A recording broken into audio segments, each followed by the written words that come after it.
இது வந்து வடசென்னை பகுதி. இரவு 11:30 இந்த டைமில் பட்ட பகல் போல்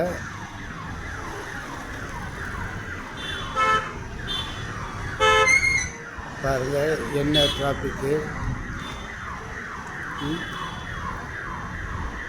இது இரவுக்குள்ளே தெரியல, நைட்டு 11:30 மணிக்கு எல்லாம் தூங்கும் சமயம்.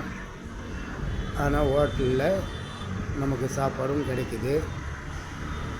அதே சமயத்தில் இங்கே பாருங்கள், இரவு தூய்மை பணியாளருங்க அவங்க வேலையை பார்க்க வந்துட்டாங்க.